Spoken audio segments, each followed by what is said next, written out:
Encore une fois, ce que Dieu vise, ce n'est jamais l'observation d'une règle, c'est la transformation du cœur.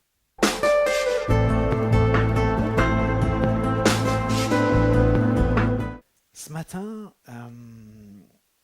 je voulais commencer avec vous avec un passage de la Bible. Bon, rien d'extraordinaire jusque-là, dans Matthieu 5.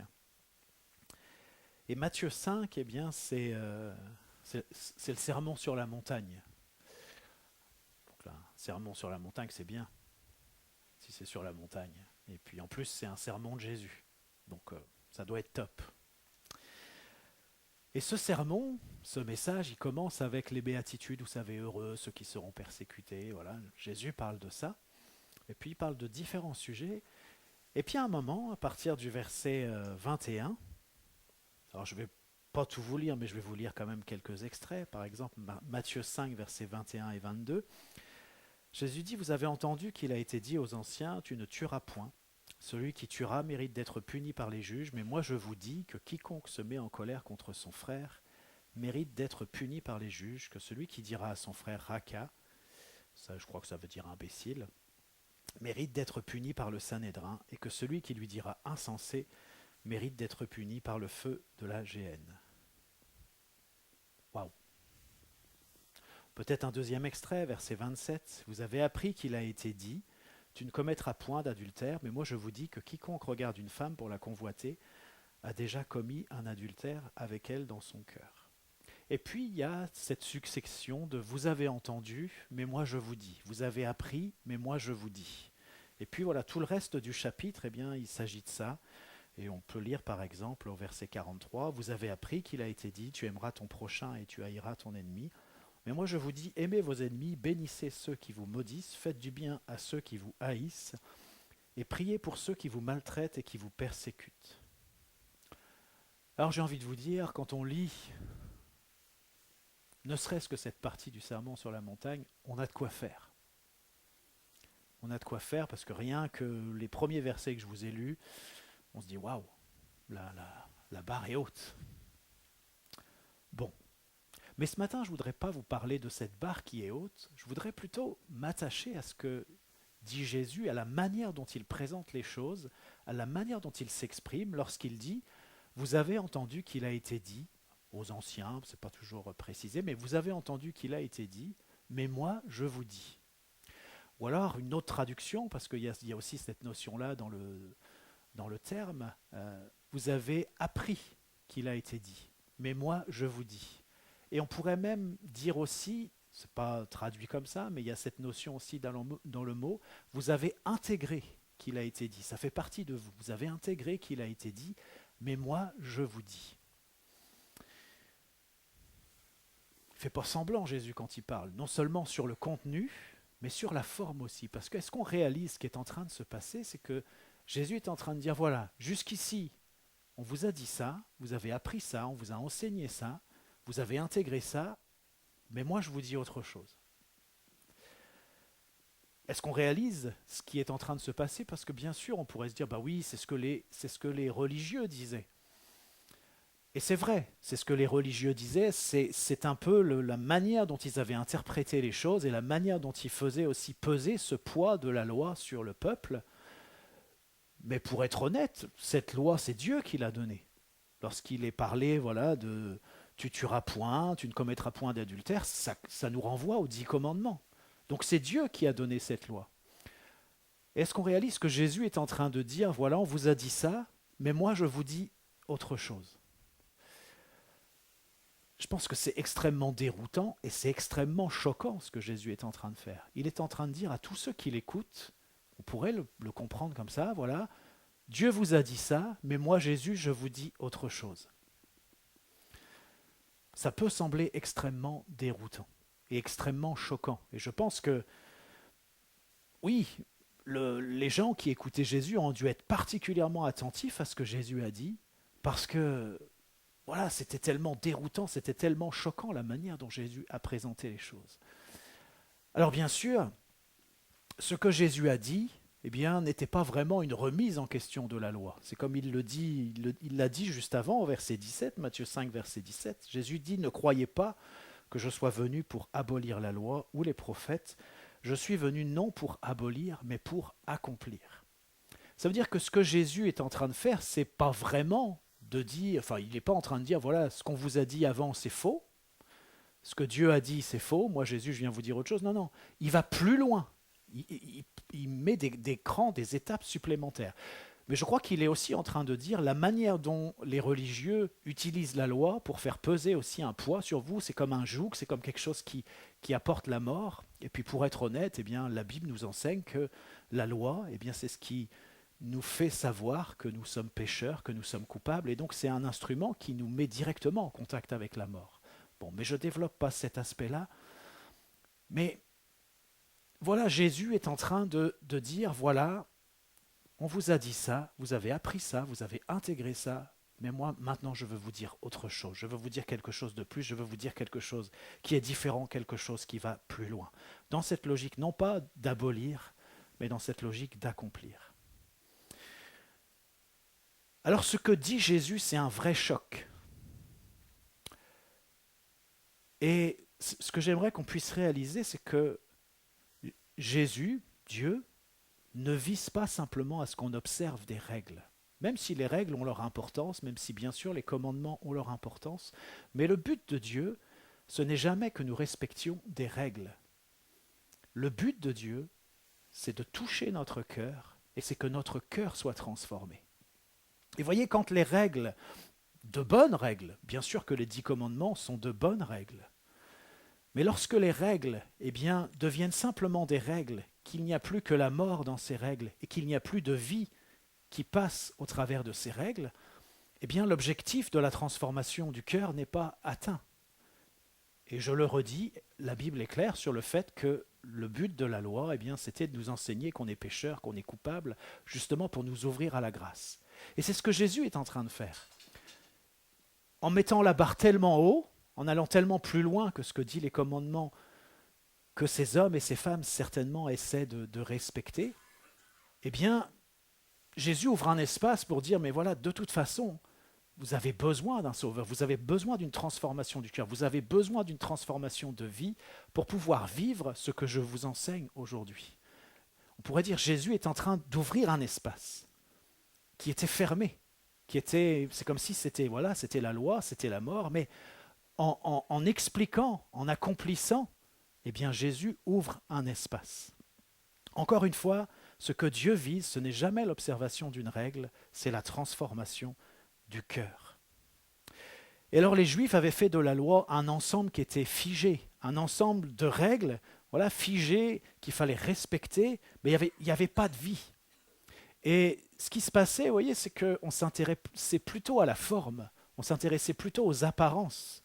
Peut-être sans s'en rendre compte, mais voilà, par exemple, quand il est dit celui qui convoite une femme dans son cœur, eh bien, il a déjà commis un adultère. Ben, si on s'applique juste à ne pas commettre d'adultère, on peut dire, moi je ne commets pas d'adultère, je respecte la loi. Mais si on va plus loin et puis qu'on s'intéresse à ce qui se passe dans nos pensées, ce qui se passe dans notre cœur, c'est autre chose, vous voyez. C'est vraiment autre chose. Du coup, on n'arrive plus à dire, moi je ne commets pas d'adultère.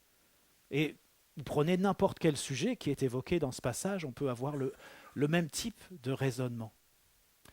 Et Jésus met l'accent sur cette nécessité de la vie qui transforme le cœur. Et c'est pas ce qui compte pour Jésus, et la Bible nous le montre très bien, c'est pas les apparences. Ce qui compte, c'est le cœur. C'est pas la forme, c'est le fond. C'est pas les applications. C'est les principes spirituels qui font qu'il y a certaines applications. Mais Jésus ne met pas un focus sur les applications. Jésus ne met pas un focus sur la forme. Jésus ne met pas un focus sur les apparences. Parce que ce n'est pas ça qui compte. On n'est pas là pour sauver les apparences. On est là pour vivre une véritable transformation. Et tant qu'on est dans cette logique, on dit je vais essayer de sauver les apparences, pour dire je vais essayer de respecter les commandements. Et puis peut-être tu peux avoir cette impression, cette illusion que oui, tu les respectes. Tu dis c'est bien, peut-être je suis un bon chrétien, voilà, je ne tue pas, je ne mens pas. Ça reste à voir, mais voilà. Mais on peut avoir cette impression, cette illusion qu'on n'est pas trop mal, on ne s'en sort pas trop mal dans le respect des règles. Mais la vraie question, C'est est-ce que mon cœur, est-ce que ton cœur est vraiment transformé? Est-ce que tu vis cette transformation de vie qui fait que il y a un espace, un tout autre espace, on pourrait utiliser aussi ces mots, passons de l'autre bord, il y a quelque chose d'autre qui s'ouvre pour toi parce qu'il y a la vie qui est communiquée. Ce n'était pas juste dans des règles à respecter. Alors, ce matin, je voudrais qu'on puisse s'arrêter sur cette manière de s'exprimer de Jésus qui dit, voilà, vous avez appris, vous avez entendu, vous avez intégré qu'il a été dit, mais moi, je vous dis. Et je voudrais qu'on puisse essayer d'examiner des moments comme ça dans la Bible et peut-être dans nos vies aussi. Et vous voyez, parfois je crois que Dieu nous a parlé et qu'on respecte ce que Dieu nous dit, mais que dans ce respect que nous manifestons, il n'y a pas de vie. On est juste en train d'observer des règles, on est dans l'observance de règles. Et Dieu, lui, ce qu'il voudrait, c'est nous emmener plus loin. Il voudrait qu'on puisse vivre autre chose, il voudrait encore parler à nos cœurs, il voudrait encore toucher nos cœurs. Mais parfois, ou souvent, mais je vais garder le parfois, eh bien, on reste accroché à ce qu'on a entendu, à ce qu'on a appris, à ce qu'on a intégré. Et ces choses-là prennent tellement de place pour nous qu'on n'arrive pas à être ouvert à ce que Dieu veut véritablement nous communiquer aujourd'hui, à ce qu'il veut nous dire maintenant, à ce à quoi il nous appelle aujourd'hui. Et Dieu, eh bien, il ne veut pas qu'on reste dans quelque chose qui est figé, il ne veut pas qu'on reste dans quelque chose qui est incomplet, dans quelque chose qui est déséquilibré, qui est plus adapté. Et voyez, il y a, peut-être pour éclairer un peu ce que j'essaie de vous dire ce matin, il y a cette image du lait et de la nourriture solide qu'on trouve dans l'Épître aux Hébreux, chapitre 5, versets 13 et 14. Voilà ce qui est écrit. « Or, quiconque en est au lait n'a pas l'expérience de la parole de justice, car il est un enfant. Mais la nourriture solide est pour les hommes faits, pour ceux dont le jugement est exercé par l'usage à discerner ce qui est bien et ce qui est mal. » Bien sûr que le lait, c'est bon. Enfin, je dis ça, moi, j'aime pas. Vous donner un verre de lait, c'est horrible pour moi si je dois boire un verre de lait comme ça. Mais bon, indépendamment de mes propres goûts, le lait, c'est bon. On en a tous bu, même moi, j'en ai bu. Peut-être vous avez été allaité, vous avez eu des biberons. Et puis voilà, peut-être au petit déjeuner, bon, c'est plus les enfants, nous les grands, on prend peut-être plus du café, du thé, mais peut-être vous prenez encore du lait, voilà, les enfants prennent du chocolat. C'est bon le lait. Mais le problème, c'est que si on ne boit que du lait, bah vous n'allez pas vivre très longtemps. Quand on est enfant, un petit bébé, voilà, il est allaité par sa maman, il ne boit que du lait, ok, mais plus il va grandir, plus il va falloir que sa nourriture se diversifie. Plus il va falloir que la nourriture soit consistante, et puis plus il va manger. Hein. On commence à avoir des ados à la maison, ça mange bien les ados. Bon, c'est comme ça, c'est la vie. Et vous voyez le problème, c'est que si on se dit mais non, mais le lait c'est bon, moi j'ai bu du lait, c'est bon, et puis qu'on en reste au lait, vous comprenez que ce qui a été source de vie, eh bien je vais le dire comme ça, devient source de mort. Parce que si tu bois que du lait, tu vas avoir tellement de carences, tu ne vas pas vivre longtemps avec que du lait. Pourtant, le lait, c'est bon. Et vous voyez, il y a bien des choses que Dieu nous donne, que Dieu nous dit, que Dieu nous communique. C'est des bonnes choses, ce n'est pas des mauvaises choses, c'est des bonnes choses. Mais on est en croissance, on est en marche, on est dans une progression. Et ces bonnes choses, eh bien, à un moment, elles deviennent tout à fait insuffisantes, pas suffisamment consistantes. Et voir si on reste accroché à ces choses-là, eh bien, comme quelqu'un qui ne boirait que du lait, eh bien, je ne donne pas cher de sa peau. Et je trouve que c'est une bonne illustration, parce que vous voyez, on est dans une marche, on est dans une progression. Lorsque vous voyez un enfant, eh bien, un bébé, on lui met des couches, bah c'est bien, c'est comme ça qu'il faut faire. Enfin, on pourrait peut-être faire autrement, mais bon, voilà, ça rend bien service, les couches, c'est bon. Mais si à 5 ans, 10 ans, 15 ans, 20 ans, on est toujours dans cette logique des couches, bah, il y a quelque chose qui ne va pas. Vous voyez ? La même chose avec, je ne sais pas, voilà, un lit de bébé, c'est petit, mais si toi qui as 40 ans, bah, tu es là dans le lit de bébé, tout recroquevillé, tu vois bien qu'il y a quelque chose qui ne va pas. Et c'est bon d'avoir un petit lit pour les bébés, mais quand tu grandis, bah, tu ne peux pas garder un petit lit. Et vous voyez, des choses qui sont bonnes peuvent devenir mauvaises, peuvent devenir inadaptées. Et parfois, nous, on se dit, mais non, mais c'était bon, je l'ai vécu, c'est mon expérience, ça m'a aidé, ça m'a nourri, ça m'a servi. Je sais que c'est comme ça. Et Jésus est en train de dire, mais voilà, vous avez entendu ça, vous avez appris ça, vous avez intégré ça, mais il y a autre chose. Moi, je veux vous dire autre chose aujourd'hui, je veux vous dire autre chose ce matin, je veux dire autre chose dans ta vie. Je veux que tu t'ouvres à quelque chose de plus grand, quelque chose qui va plus loin. Et ça peut être une vraie difficulté pour nous. Parce que ça veut dire que on doit passer, enfin, vous voyez, comme un enfant qui buvait du lait puis qui passe au fur et à mesure à de la nourriture plus solide, des fois c'est pas facile, voilà, l'estomac travaille, enfin, etc. Il y a un travail aussi en nous qui s'opère lorsque Dieu veut nous emmener plus loin.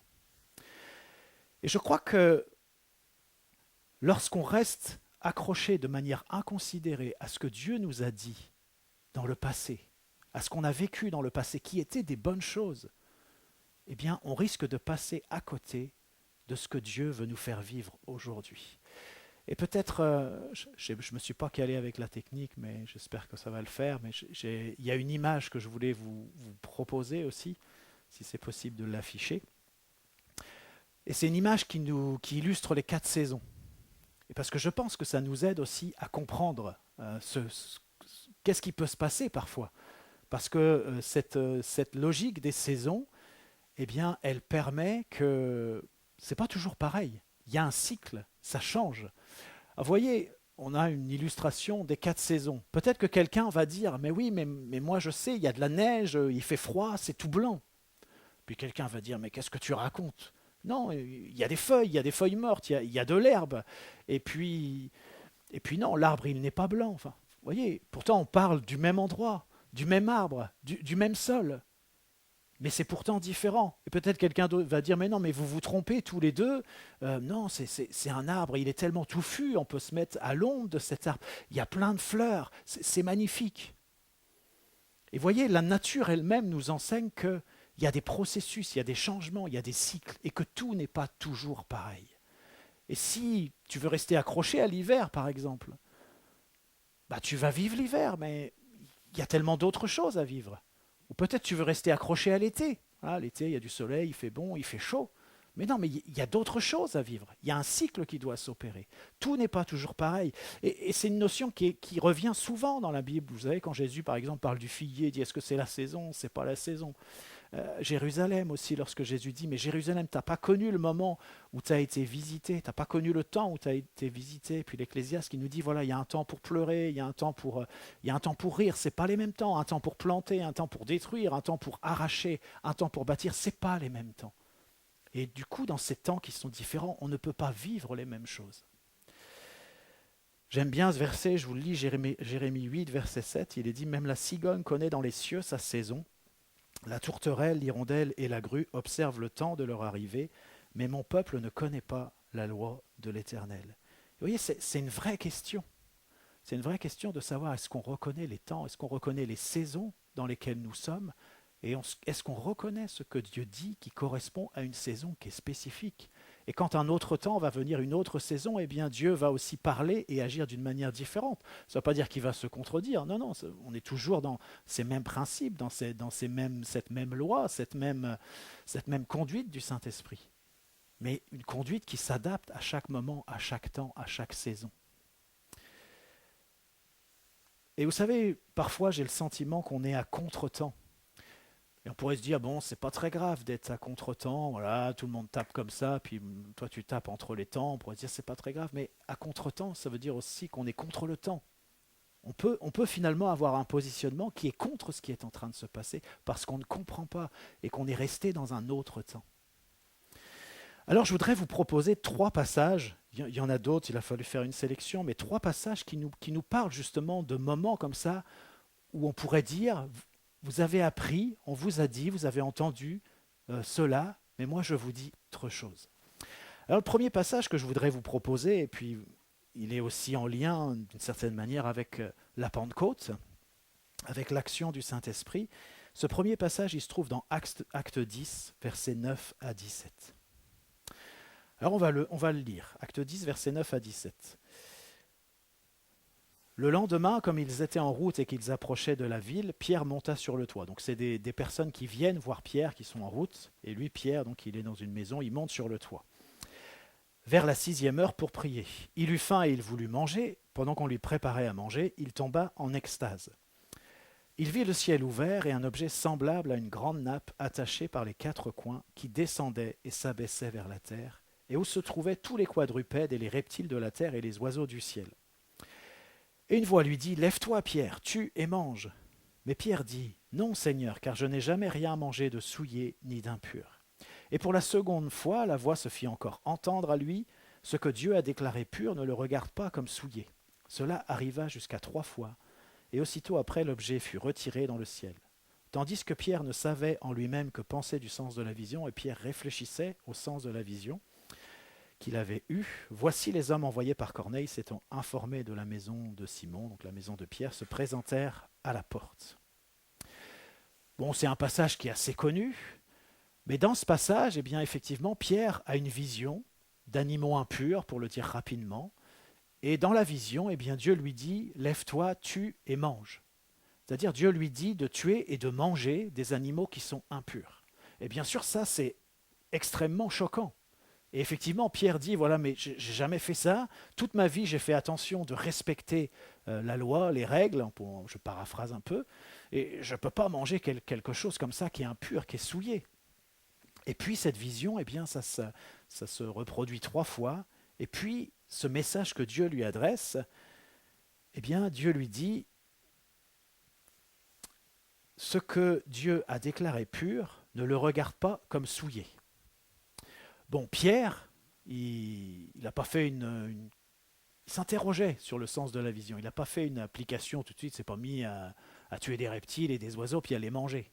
Il cherchait à comprendre ce que Dieu voulait lui dire au travers de cette vision. Et pour faire l'histoire courte, il y a un certain nombre d'enchaînements de situations qui aident Pierre à comprendre que Dieu est en train d'ouvrir une porte pour les non-juifs, pour les païens, pour ceux qui n'ont pas cette culture comme Pierre de la religion juive. Eh bien, Dieu est en train d'ouvrir une porte pour que le message de l'Évangile soit communiqué aux païens.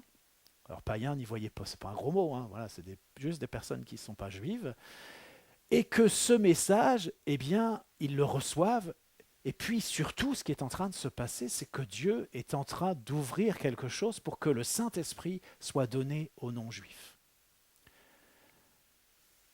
Et ça, effectivement, pour Pierre, c'est quelque chose d'extrêmement déroutant. Parce que si on l'avait interrogé avant d'avoir eu la vision, et si on l'avait interrogé pour dire, voilà, mais qu'est-ce que tu penses par rapport aux non-juifs, les païens, tout ça, eh bien Pierre n'était pas du tout ouvert à ce que le message de l'Évangile soit communiqué aux païens.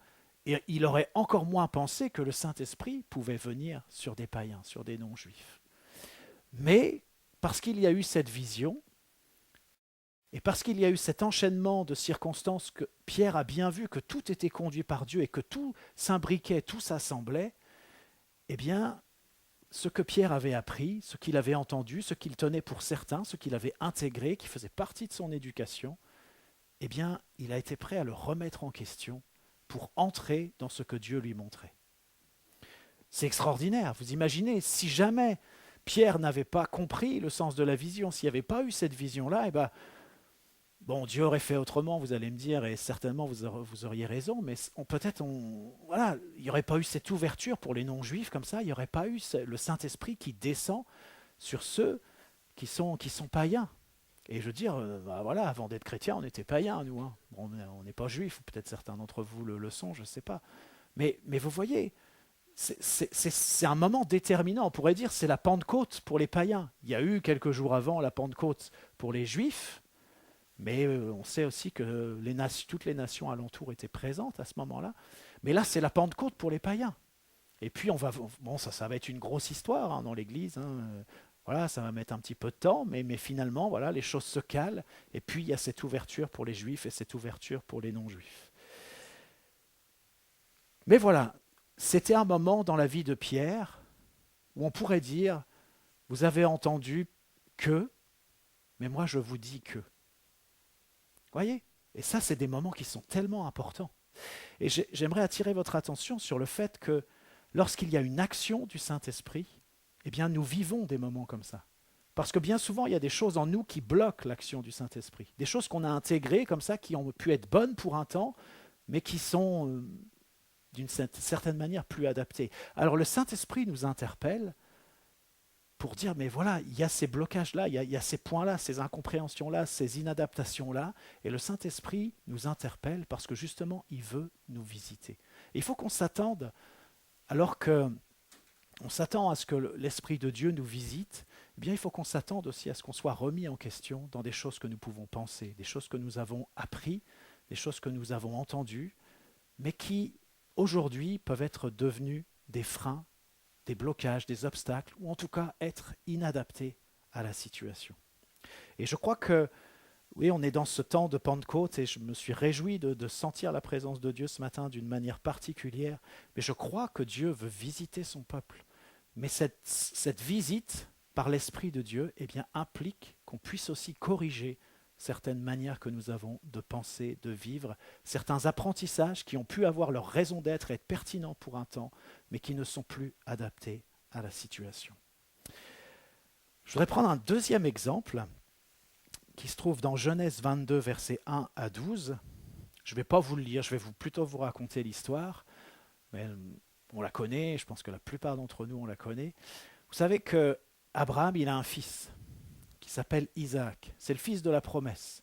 Il l'a attendu longtemps, très longtemps. Mais il a fini par arriver, ce fils de la promesse. Mais à un moment de son parcours, eh bien, Dieu demande à Abraham d'offrir son fils en sacrifice. Waouh! Surprenant, étonnant, déroutant, choquant. Mais qu'est-ce que fait Abraham? Eh bien, il prend son fils, il prend tout ce qu'il faut pour le sacrifice, il monte encore sur une montagne et il fait tout ce qu'il faut pour offrir son fils en sacrifice jusqu'à lever sa main avec le couteau pour le sacrifier. Et là, à ce moment-là, eh bien, il y a l'ange de l'Éternel qui arrête Abraham et qui lui dit « N'avance pas ta main sur l'enfant et ne lui fais rien, car je sais maintenant que tu crains Dieu et que tu ne m'as pas refusé ton fils, ton unique. » Imaginez maintenant que, entendant ça, Abraham dise « Dieu m'a dit d'offrir mon fils en sacrifice. Je dois aller jusqu'au bout. Dieu m'a parlé, je dois le faire. » Et qu'il s'exécute. Peut-être que nous, on fait ça parfois. J'espère pas sur des choses aussi graves, j'en suis sûr d'ailleurs. Mais Dieu nous parle,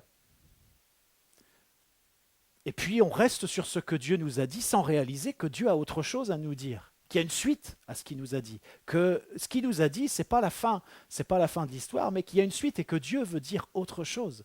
Et parfois on est figé sur ce que Dieu nous a dit, alors que ce que Dieu nous a dit, c'était incomplet, c'était pour un temps, c'était un passage, qu'il y a une suite. Et moi je suis heureux, je ne sais pas vous, mais je suis heureux que Abraham se soit arrêté. Je suis heureux qu'il ait entendu et qu'il n'ait pas raisonné en se disant « mais Dieu m'a parlé pour me dire ça et voilà maintenant qu'il me dit ça, ça ne va pas ». Voyez, mais je crois que parfois nous on est comme ça. On n'a pas cette ouverture que Dieu puisse compléter ce qu'il nous a déjà dit. On reste figé sur ce qu'il nous a dit sans être sensible, sans être ouvert à cette suite. Et vous savez, ça me semble extrêmement important. Bien sûr, ça se fait sur un temps assez court. Mais je crois que ce genre d'expérience, peut-être on la vit assez souvent. C'est-à-dire Dieu qui nous demande quelque chose, et puis lorsqu'il voit qu'on est prêt à le faire, il dit non, c'est pas la peine, ou tu vas faire un peu différemment. Parce que moi j'ai déjà vécu plusieurs fois des situations comme ça. D'ailleurs pas plus tard que ce matin, j'ai vécu une situation comme celle-là, parce que j'étais là-haut, je réfléchissais à mon message, etc. Et puis il y a Jamie qui monte, et puis Jamie me dit est-ce que les enfants restent ce matin ou est-ce qu'ils vont à la MJC? Je ne sais plus comment elle me l'a dit, mais elle me posait cette question-là. Je ne comprenais pas pourquoi elle me posait cette question-là. Alors je lui ai dit non, il y a les enfants ce matin normalement. Puis après je lui ai dit mais pourquoi tu me poses cette question-là? Et puis elle me dit c'est parce que je voudrais pas que les enfants soient pas là si Dieu nous visite. On est sur ce jour symbolique, plus que symbolique de la Pentecôte.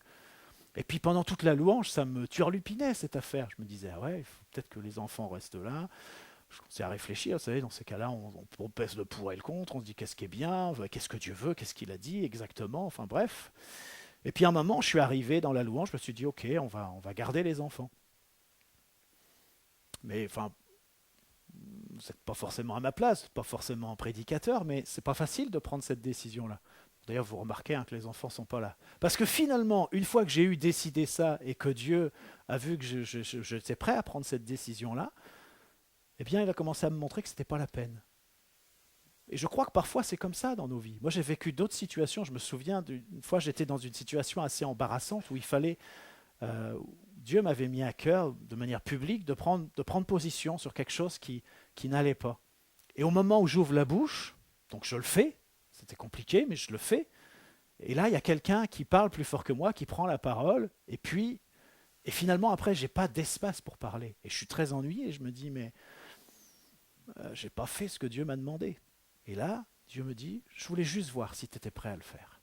Et je crois qu'on vit des situations qui ressemblent à celles d'Abraham, où Dieu dit à Abraham, je voulais juste voir si tu étais prêt à le faire. Alors bien sûr, ce n'est pas toujours comme ça. Parfois, il faut le faire, ce que Dieu nous demande. Et puis, on va au bout. Et de toute façon, quand on est dans cette logique où c'est Dieu qui veut juste voir si on est prêt à le faire, bah pour nous, c'est pareil, parce qu'on ne le sait pas. Mais, vous voyez, et c'est intéressant. Ça veut dire que on est dans une relation qui est vivante, quelque chose qui est dynamique avec Dieu. Et vous savez, il faut qu'on actualise notre relation avec Dieu. On doit l'actualiser. Parfois, on vit sur des acquis du vécu qui est ancien. Et parfois, une semaine, ça peut déjà être ancien. La veille, ça peut déjà être ancien. Vous voyez, quand l'ange de l'Éternel a dit à Abraham, stop, bah, ça veut dire que ce qu'il lui avait dit quelques jours avant, c'était déjà ancien. Et on a besoin que notre relation avec Dieu soit actualisée. Parce que parfois, on se fait de fausses idées sur ce que Dieu nous a réellement demandé. Et je pense que vous avez vécu aussi ce genre de situation où Dieu vous demande de renoncer à quelque chose. Là, Dieu demandait à Abraham de renoncer à Isaac, le fils de la promesse. Et parfois, ben, on renonce, et puis j'allais dire, on renonce pour de vrai. Dans tous les cas, on renonce pour de vrai. Et parfois, ben voilà, c'est un renoncement qui est définitif. Mais parfois, Dieu dit, ben voilà, j'ai vu que tu étais prêt à renoncer, et puis Dieu nous redonne. C'est comme ça que ça se passe aussi. Et lorsqu'on renonce, on ne se dit pas ah bah oui, Dieu va me redonner. Ou peut-être qu'on y pense un peu, on ne sait pas. Mais ce n'est pas ça la logique. C'est un vrai renoncement. Et parfois, bah, voilà, la suite, c'est que voilà, c'est le renoncement. Et puis, bah, d'autres fois, Dieu nous redonne ce à quoi il nous a demandé de renoncer. Mais il ne nous dit pas, voilà, si tu renonces à ça, je vais te le redonner. Comprenez que ça ne pourrait pas fonctionner comme ça. On actualise notre relation avec Dieu. Peut-être pour donner un exemple très concret, moi au début, quand j'ai décidé de m'engager vraiment sérieusement avec Dieu, je l'ai déjà raconté plein de fois, mais j'étais joueur d'échecs. Et Dieu m'a demandé de renoncer aux échecs. Et j'y ai renoncé d'une manière définitive, douloureuse. Et puis après, j'ai compris que c'est pas ça tout à fait que Dieu m'avait demandé. Mais heureusement qu'à cette époque-là, je l'ai compris comme ça. Parce que ça serait resté un problème pour moi si j'avais pas fait une rupture complète pendant des années. Mais finalement, quand je réfléchis à ce que Dieu m'a dit, ce qu'il m'a dit était un peu différent. Mais moi, je l'ai compris de la manière dont j'avais besoin de le comprendre à l'époque. Voyez. Et il y a des choses comme ça. Et il y a des choses dans nos vies, ben voilà, c'est définitif. Le renoncement est définitif. Et d'autres choses, eh bien, Dieu, il y a tout un parcours, tout un tas de choses à vivre. Peut-être je vous donne un autre exemple j'en ai déjà parlé, mais qui est sur un plan assez différent. Mais moi, j'aime bien aller prier en forêt. Même quand j'étais enfant, enfin pas très vieux, j'aimais aller m'isoler, prier en forêt. D'ailleurs, à Gonfreville-Lorcher, dans le parc de Gonfreville, il y a une souche d'arbres, un endroit où j'allais souvent pour prier. Alors ça m'est arrivé d'y retourner comme ça.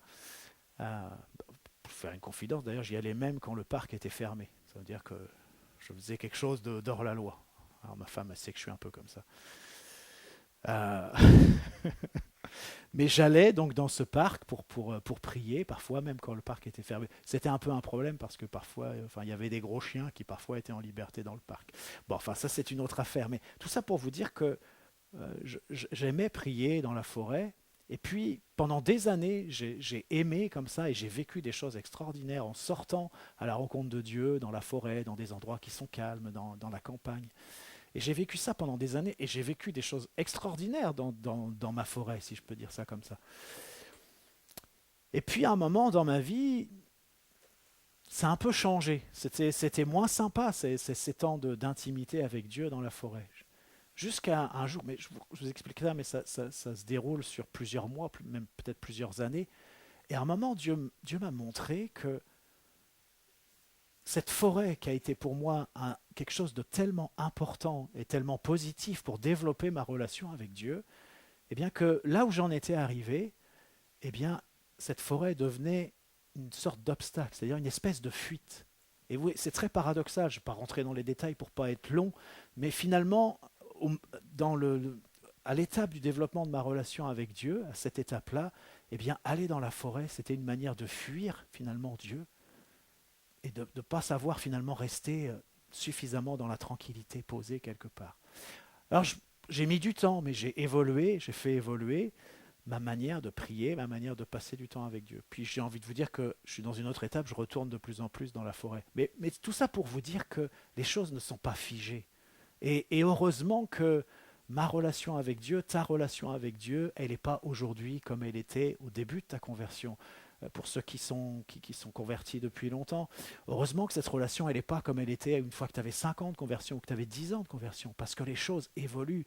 Et on sait très bien que si vous avez un peu de temps de marche avec Jésus, eh bien, il y a des choses que vous aviez compris à l'époque, que vous teniez pour ferme et assuré, et puis finalement, Dieu vous a ouvert d'autres horizons, et vous vous rendez compte qu'il y a plus, il y a bien plus que ce que vous aviez compris à l'époque.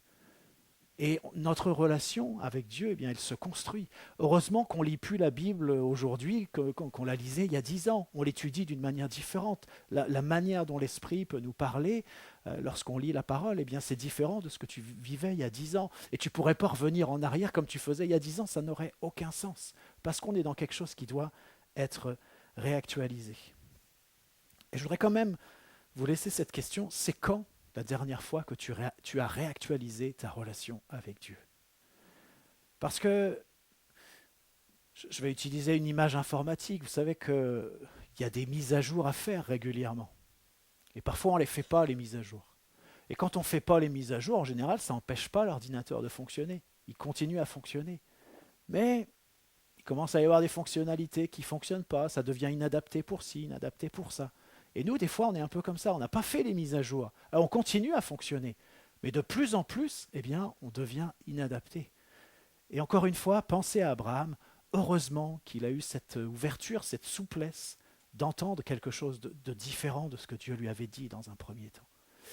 Et on a dit beaucoup de choses sur ce passage et je ne vais pas m'y étendre, mais j'ai quand même l'impression que finalement le message que Dieu voulait faire passer, qui correspond aussi à ce qui est dit dans d'autres, un des messages, parce que je pense qu'il y en a plein d'autres, mais qui correspond aussi à ce que Dieu dit à plusieurs endroits dans sa parole, c'est qu'il n'y a pas de sacrifice humain. On ne sacrifie pas ses enfants. Bien sûr, pour nous, c'est évident aujourd'hui, mais il y a des cultures dans le passé où finalement c'était quelque chose qui était entré dans les mœurs, c'était quelque chose de normal de sacrifier ses enfants parfois. Je ne m'étends pas plus que ça, mais il y a un message important que Dieu est en train de faire passer aussi au travers de l'exemple d'Abraham, et bien sûr, il y a tous ces liens avec la crucifixion, la mort, la résurrection de Jésus.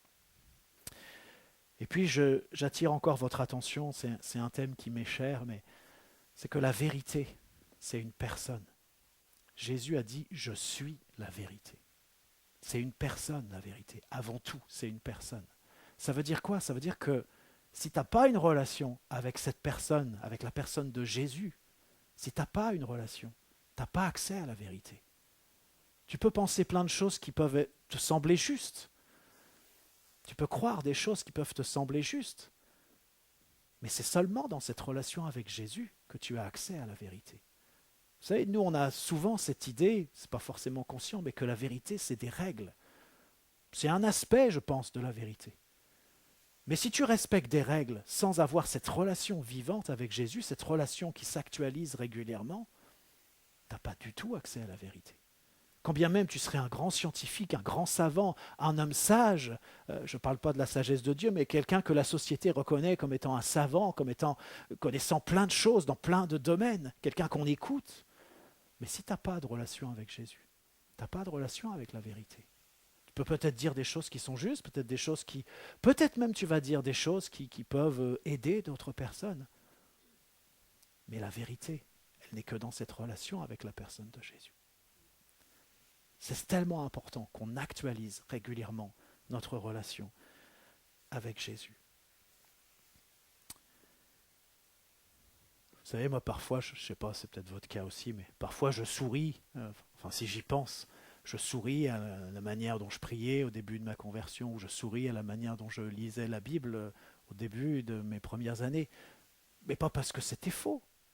C'était très bien que je fasse comme ça à ce moment-là. Mais si je faisais aujourd'hui la même chose, ça serait tout simplement ridicule, ça n'aurait aucun sens. Vous savez, c'est cette histoire du lait et de la nourriture solide. Voilà, s'il n'y a pas de progression dans la manière dont tu étudies la parole, dans la manière dont tu la vis, dont tu la reçois, s'il n'y a pas de progression dans ta marche avec Dieu, dans les temps personnels que tu passes avec lui, encore une fois, j'ouvre une mini parenthèse pour dire que dans la relation avec Dieu, il y a des saisons aussi. Ça existe. Mais si tu ne vis pas cette progression, ça veut dire qu'il y a un truc qui ne s'est pas mis en marche, il y a quelque chose qui ne va pas, qui ne fonctionne pas. Parce que Dieu veut nous emmener toujours plus loin dans la relation avec lui, dans la conduite du Saint-Esprit. Heureusement qu'on n'est pas conduit par le Saint-Esprit de la même manière qu'il y a 20 ans. Parce qu'on a appris, parce qu'on s'est développé, parce qu'on a compris des choses qu'on n'avait pas comprises. Et ça ne veut surtout pas dire que ce qu'on a vécu avant n'était pas bon. Bien sûr que non, mais on apprend. Comme les enfants, ils disent des choses pour leur âge, c'est juste. Mais s'ils disaient la même chose à 30 ans ou 40 ans, on dirait mais c'est une ânerie. Mais s'il a 12 ans, ça va, il peut dire ça, c'est vrai. Vous voyez, c'est tellement important. Troisième texte, c'est dans Jean 8, versets 1 à 11. Jésus se rendit à la montagne des Oliviers, mais dès le matin, il alla de nouveau dans le temple et tout le peuple vint à lui. S'étant assis, il les enseignait. Alors les scribes et les pharisiens amenèrent une femme surprise en adultère, et la plaçant au milieu du peuple, ils dirent à Jésus, « Maître, cette femme a été surprise en flagrant délit d'adultère. » Et on y revient à cette question de l'adultère. « Moïse dans la loi nous a ordonné de lapider de telles femmes. Toi donc, que dis-tu » Drôle de circonstance, plutôt piégeante cette affaire pour Jésus. Sans parler de la femme en plus. Il disait cela pour l'éprouver afin de pouvoir l'accuser. Parce que vous savez, il y a des situations comme ça, on a l'impression qu'il n'y a aucune bonne réponse. Quoi qu'on dise, on est foutu. C'est une situation comme ça. Mais c'est là que la sagesse de Dieu peut se manifester. Il disait cela pour l'éprouver afin de pouvoir l'accuser. Mais Jésus s'étant baissé, écrivait avec le doigt sur la terre. Comme il continuait à l'interroger, il se releva et leur dit « Que celui de vous qui est sans péché jette le premier la pierre contre elle. » Et s'étant de nouveau baissé, il écrivait sur la terre. Quand ils entendirent cela, accusés par leur conscience, ils se retirèrent un à un, depuis les plus âgés jusqu'au dernier. Et Jésus resta seul avec la femme qui était là au milieu. Alors s'étant relevé, ne voyant plus que la femme, Jésus lui dit, « Femme, où sont ceux qui t'accusaient ? Personne ne t'a-t-il condamné ?» Elle répondit, « Non, Seigneur. » Et Jésus lui dit, « Je ne te condamne pas non plus, va et ne pêche plus. » Et oui, dans ce passage, on dit souvent puis l'homme où il était, enfin voilà, c'est pas mon sujet, mais dans ce passage, on a une bonne illustration, une excellente illustration de ce qu'on a lu, ce qu'on a survolé dans Matthieu 5, et peut-être que vous lirez ça plus précisément à la maison. Mais il y a un contraste entre la loi qui condamne et Jésus qui, sans abolir la loi, fait grâce et suscite une véritable repentance et un changement de vie. Et encore une fois, c'est ça que Jésus vise dans nos vies, dans la vie des personnes qui le suivent. Il vise la repentance, il vise de toucher le cœur et il vise la transformation de notre vie. Ni plus ni moins, c'est ça que Jésus vise. Et il n'est pas dans cette logique, il faut respecter les règles. Non, parce que de toute façon, Dieu sait qu'on ne peut pas, on n'a pas cette capacité en nous-mêmes de respecter les règles. Si tu penses que tu peux respecter les règles par toi-même, toutes les règles, je ne suis pas en train de dire qu'il faut faire tout et n'importe quoi, c'est pas du tout ça, mais si tu crois ça, ça veut dire que tu n'as pas besoin de Jésus. Tu te dis que par tes efforts, tu vas réussir, même si tu as un peu raté, mais tu vas finir par y arriver. Mais la réalité, c'est que non, on ne va pas y arriver. On a besoin de vivre quelque chose de très concret avec Jésus pour que notre vie, notre cœur soit transformé. Et je crois que cette femme, elle a vécu ce passage de la mort à la vie, on pourrait presque dire d'une manière très, très concrète, très palpable, parce que tout le monde était sur le point de prendre des pierres et puis de la lapider. Mais Jésus, lui, l'a sauvée sur ce coup-là. Et non seulement il l'a sauvée, mais elle découvre un sauveur, elle découvre quelqu'un qui lui pardonne, quelqu'un qui paye le prix, qui va payer le prix à sa place. Et c'est ça que Jésus vise. Et puis je voudrais aussi qu'on puisse réaliser que au-delà de cette femme, il y a tous ceux qui l'ont amenée, tous ceux qui sont là, qui l'accusent. Et Jésus qui dit que celui de vous qui est sans péché jette le premier la pierre contre elle. Waouh! Jésus est en train d'ouvrir un espace. Il ouvre un espace dans la conscience de ces hommes qui sont là. Je ne sais pas s'il y avait des femmes, mais de ces hommes qui sont là. Il ouvre un espace dans leur cœur par cette simple parole. Ça veut dire, encore une fois, Jésus vise de toucher le cœur. C'est ça que Jésus vise au travers de cette parole. Et puis il nous est dit, voilà, les uns après les autres, je ne sais pas si c'est dans ce passage-là, mais oui, c'est marqué, depuis les plus âgés jusqu'aux plus jeunes, ils sont tous partis, les uns après les autres. Mais imaginez, moi je ne sais pas, on ne le sait pas, qu'est-ce qui s'est passé pour ces hommes qui étaient là, qui accusaient, et puis qui ont été repris dans leur conscience, qui ont été touchés dans leur cœur par ce que Jésus a dit. Mais ils ne sont pas rentrés à la maison comme ils en étaient partis le matin. Hein. Il s'est passé quelque chose. Qu'est-ce que ça a donné par la suite? Est-ce qu'ils se sont endurcis ou pas? Est-ce que pour certains, et voilà, il y a eu un impact, il y a eu un changement? Je ne sais pas, on ne sait pas. Mais clairement, il y avait la possibilité d'un changement. Clairement, il y avait la possibilité d'ouvrir son cœur. Clairement, il y avait la possibilité de recevoir la grâce de Dieu au travers de ce que Jésus a dit.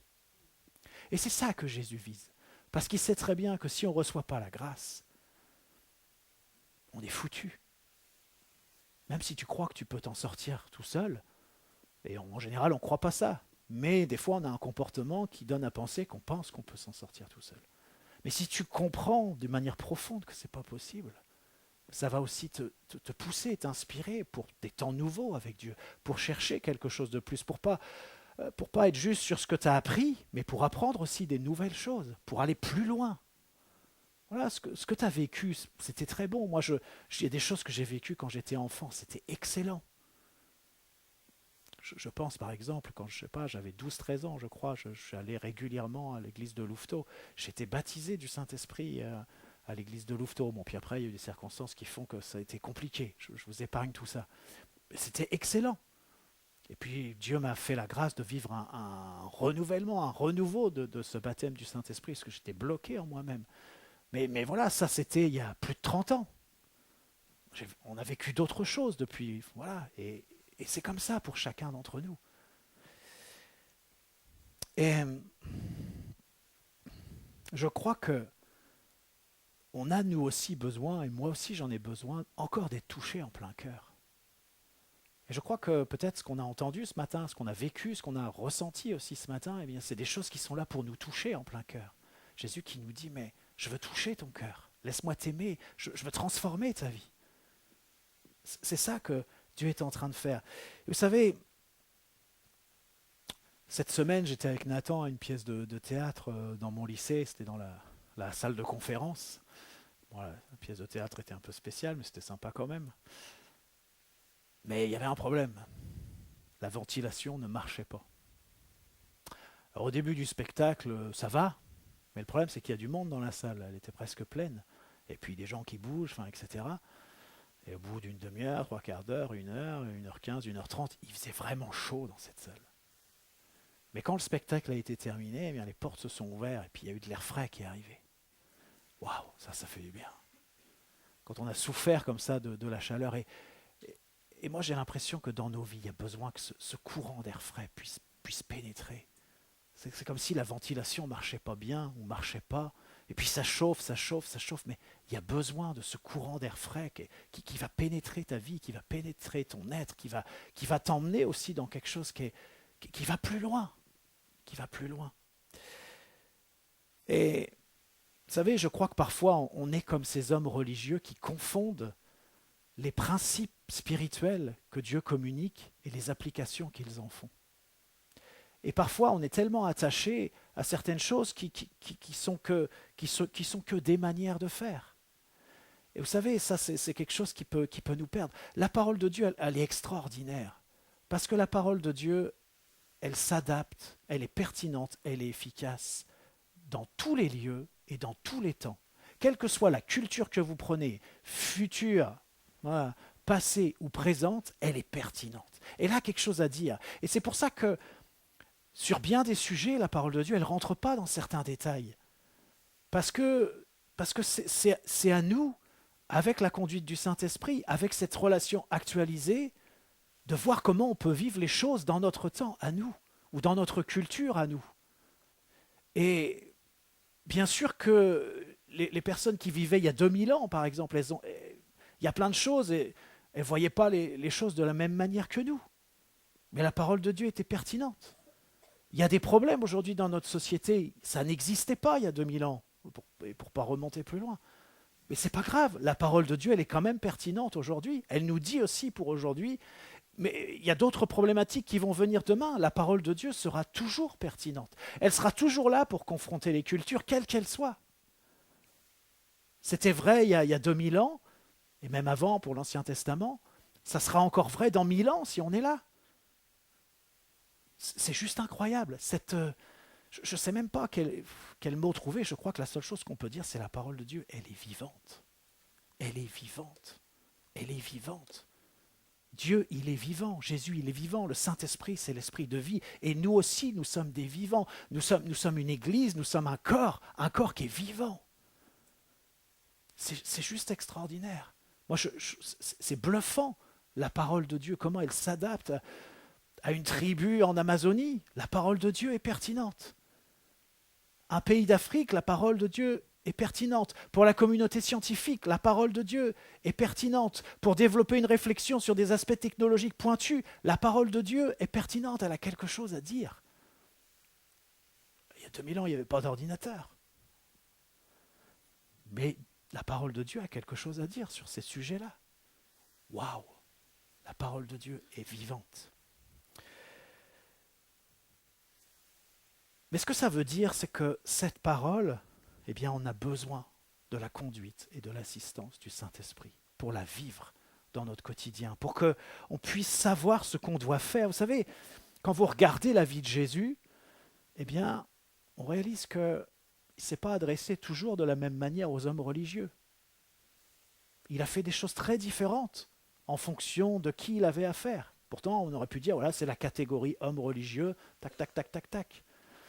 Quand on observe Jésus aussi, on voit que dans des circonstances qui apparemment sont identiques, il ne fait pas la même chose. Des gens qui sont atteints d'une même maladie, ils ne gèrent pas pareil. Pourquoi est-ce que dans une circonstance, il fait comme ça, et dans l'autre circonstance, on a l'impression que c'est la même chose, il fait autrement? C'est la conduite du Saint-Esprit. Et c'est ça dont on a besoin. C'est ça dont on a besoin. Et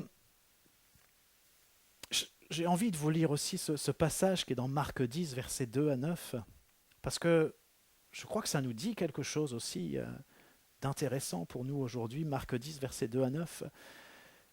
Les pharisiens abordèrent Jésus et pour l'éprouver, ils lui demandèrent s'il est permis à un homme de répudier sa femme. Il leur répondit, « Que vous a prescrit Moïse ?» Moïse, dirent-ils, a permis d'écrire une lettre de divorce et de répudier. Et Jésus leur dit, « C'est à cause de la dureté de votre cœur que Moïse vous a donné ce précepte. Mais au commencement de la création, Dieu fit l'homme et la femme. C'est pourquoi l'homme quittera son père et sa mère et s'attachera à sa femme. Et les deux deviendront une seule chair. Ainsi, ils ne sont plus deux, mais ils sont une seule chair.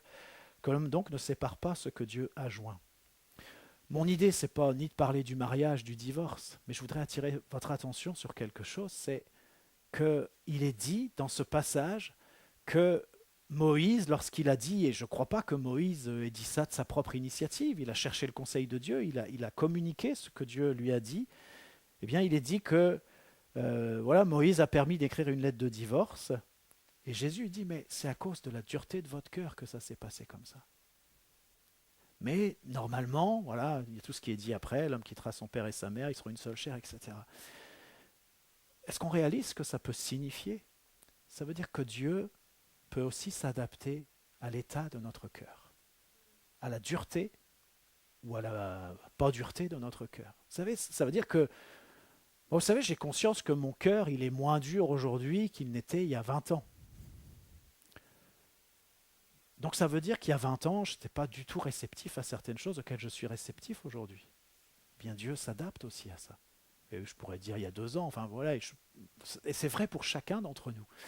Je ne veux pas exagérer ce que je dis, mais Dieu nous connaît. Il est en capacité de savoir ce qu'on peut saisir, ce qu'on peut comprendre, et ce qu'on ne peut pas saisir, et ce qu'on ne peut pas comprendre. Et il s'adapte aussi à ça. Il est bien évident que Dieu ne va pas dire à quelqu'un qui est tout nouveau, qui débarque, des choses que peut-être pour les assumer, il faut peut-être 10 ans ou 20 ans de marche avec Dieu. Bien sûr, c'est caricatural mon propos. Mais Dieu sait ça. Il sait à quel niveau il peut aller avec toi, à quel niveau il peut partager. Mais toujours son objectif, c'est d'aller plus loin. C'est d'aller plus loin. Avons-nous le cœur dur ? Dieu serait-il obligé de s'adapter à la dureté de notre cœur ? C'est une question intéressante. C'est une question intéressante. Est-ce que Dieu veut ? Et la parole nous l'enseigne. Il veut, si on a un cœur de pierre, il veut enlever ce cœur de pierre pour que ça devienne un cœur qui est tendre, un cœur de chair. C'est ça que Dieu veut faire. Et c'est là aussi où je vous disais, ce que Jésus cherchera toujours, ce que l'Esprit de Dieu cherchera toujours, ce que notre Père cherchera toujours, c'est toucher notre cœur et transformer notre